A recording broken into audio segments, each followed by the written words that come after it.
What is up, ladies and gentlemen? Welcome back to another episode of Mike's Gourmet Kitchen. Today we are preparing a South African dish. We know you guys love them. Between the chicken livers, the garlic mussels and the snails, we thought, you know what, let's bring some spice up down from Durban. We are preparing a delicious chicken bunny chow. It's a pretty simple recipe. If you can cook stew, you can cook this with no problem at all. Follow along, use the correct ingredients, add some of your own stuff if you'd like.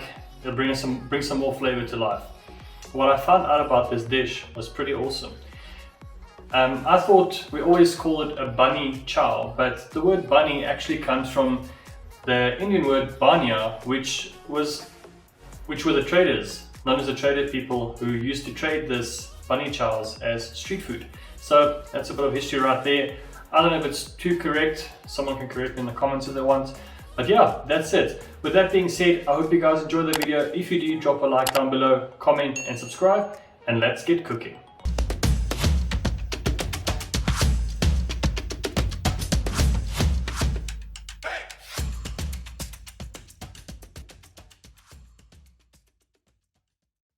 Great. First off, we'll start preparing our ingredients. So it's pretty simple, like I said. We'll grab 2 whole tomatoes and 1 potato. We're going to cube the potato as well as the tomatoes, add them to a bowl, put it to the side, and then move on to our onions.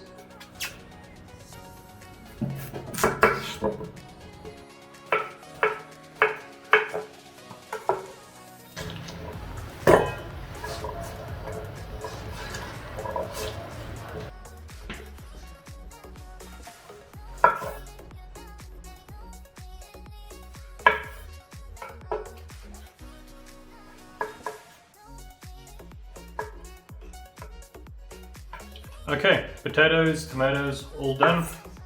Let's move on to preparing our onion so we can get some cooking oil. You can use about half a cup of canola or sunflower oil in a large pot, and we'll start frying our onions. Alright, our onions, as I mentioned, and we're going to do our chicken as well. We're going to cube this chicken into little bite-sized pieces. A lot of people prefer to keep the skin on. A lot prefer to take the skin off. It depends on your preference. I'm going to leave it on. Also, these are bone-in chicken breasts. Just got the one large cartilage bone right at the bottom. I'm not going to remove this. This has some nice flavor to it, and it's easy to cut through. It's nice to crush up. If you prefer something that's more convenient, just remove the bones right off the bat and then proceed on preparing the chicken.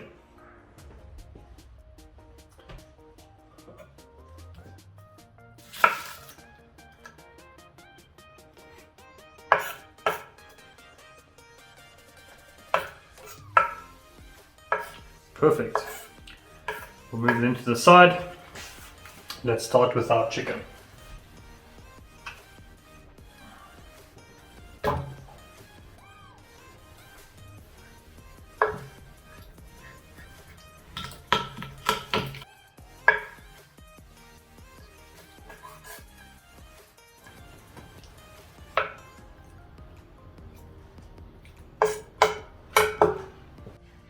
Okay, moving on to the next part. Let's get some heat going. Grab our fairly large pot. Add about half a cup of sunflower oil or canola oil. We'll wait for the oil to heat up slightly, and then we'll go ahead and add our onions. Okay, oil's nice and hot.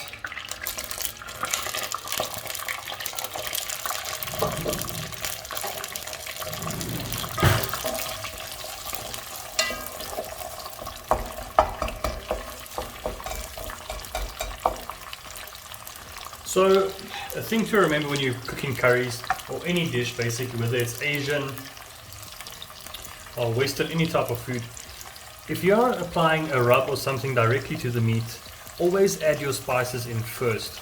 Raw spices tend to cause heartburn, give you all that nasty reflux and the stuff that we don't enjoy. So I'm going to go ahead now, I'm going to add my cinnamon stick, my curry leaves, dried chilies, garlic, everything now before we add the meat. So we can get those spices cooked all the way through so it doesn't have that gritty taste to it. About 3 or 4 curry leaves, 2 dried chilies, about 4 cardamom pods, green cardamom, 1 teaspoon of crushed garlic, 1 teaspoon of crushed garlic, and about half a teaspoon of cayenne pepper. This is optional, it'll give quite a bit of spice to the mix, so if you don't want it too spicy, just leave that out. Cinnamon stick, and let's give it a mix.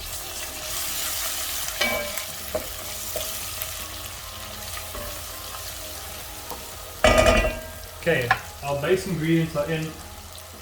Now we'll add 1 tablespoon of Kashmiri curry,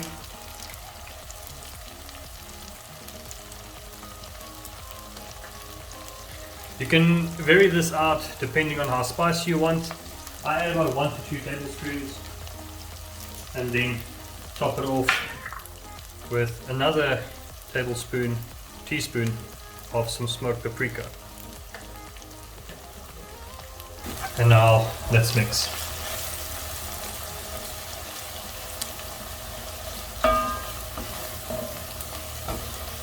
Now we'll leave our spices to cook for about 3 to 5 minutes, get them nice and cooked, then we'll go ahead and add our chicken. Okay, actually I forgot, before we add our chicken to the mix, let's add our tomatoes.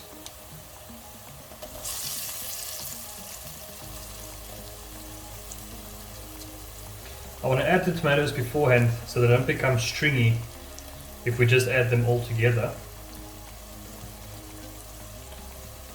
And it will introduce some moisture into the mixture.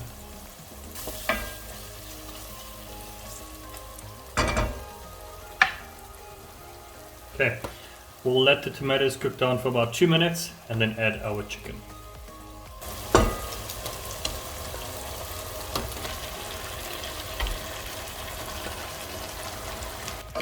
Make sure to cover all the meat in the seasoning of onion and spices, and then we'll slightly turn up the heat till it gets to a nice simmer. About 1 liter of chicken stock, let's add that to the mix.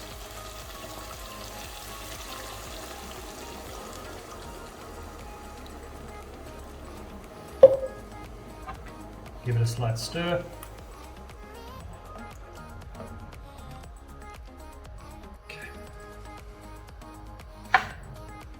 We'll bring the heat back up, get it to a nice simmer, and add our potatoes as well as our chickpeas. And then we'll leave it on the stove for 1.5 hours on low heat.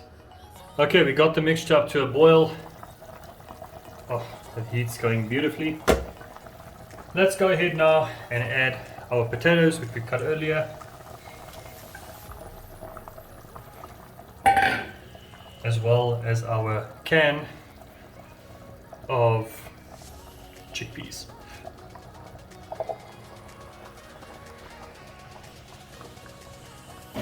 Perfect. We'll give this a mix and then we'll add salt and pepper to taste. You can add about 1 tablespoon of salt would be ideal, and half a teaspoon of black pepper.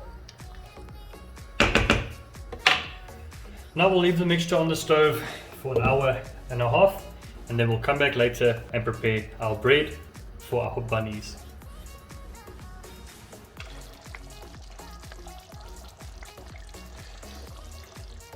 There we go. Now you guys can see. Now, something that you can add, which I like to do, I'm going to add about 1/2 cup of fresh cream.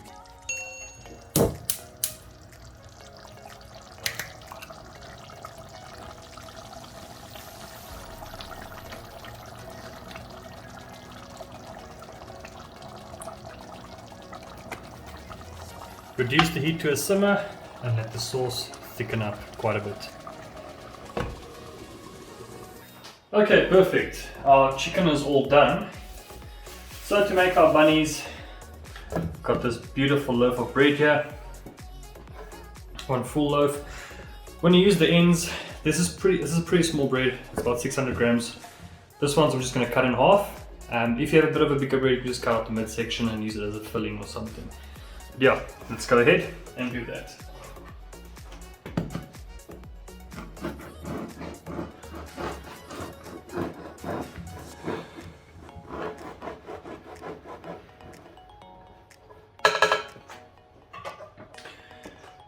Perfect. We'll put the one to the side. Now comes the fun part. To hollow out the bread in the middle, you want to leave about that much of cushioning at the bottom for bread. Absorb all the sauce. I did choose a bread that's been baked, so it's got a bit of a crispy outside. It does, because when you use bread that's too soft, it does tend to fall apart. So yeah, let's go ahead and remove our inside. The inside of the bread you could basically be using to dip it into the curry.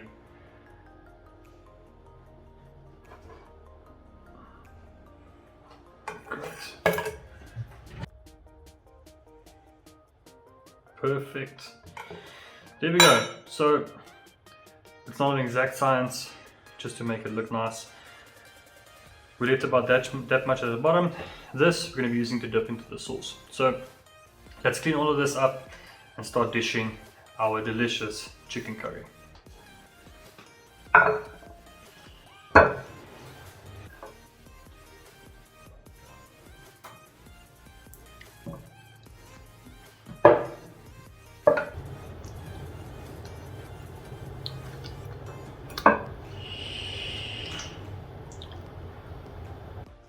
Okay, all dished up, and for some decoration and some taste, we're adding some dhania, also known as coriander.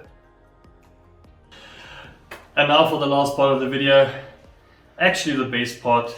Let's go ahead and give it a taste. Grab some of our bread that we removed and dip it into that delicious sauce.